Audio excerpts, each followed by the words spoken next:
All right, guys, you're more than halfway done, and actually well over halfway done, because these next couple of slideshows are pretty quick. So for this one, I want to talk to you about the root for power. And before I tell you what it is, I just want to kind of, as always, tell you a little story. So a quote that comes to mind for me with power is, "With great power comes great responsibility." And if you look for the source for that, it's usually either Voltaire or Spider-Man. Don't really know who said it first. Presumably it was Voltaire. But for the purpose of learning these roots, I want you to start thinking with great power comes great potential. And I'm not saying that with great power, there isn't great responsibility. There is. I'm not saying that this isn't true or anything.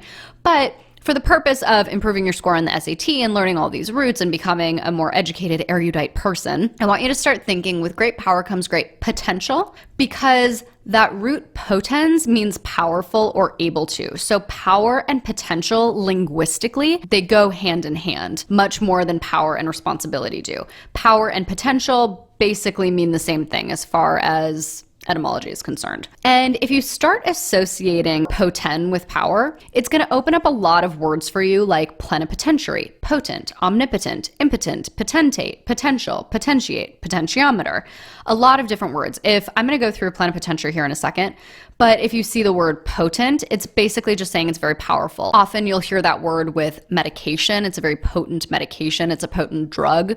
Or even herbs, they're very potent. This is a very potent smell, potent herbs, whatever. If someone is omnipotent, they are all powerful. Omni is kind of a little free root that I'm giving you right here. It means all. Oftentimes the word omnipotent is used to describe God.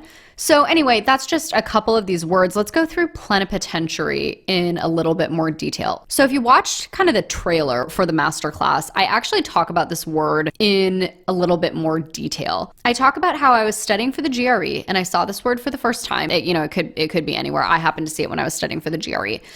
And I have this vivid memory of thinking, okay, this word should freak me out. Like, this is a huge word. What am I doing here learning these huge words? But at the same time, I also remember thinking, this is really weird because I already know what this word means and I haven't looked at the definition yet. This isn't hard for me anymore. Like, I should be freaking out, but I'm not, because I already know what this word means.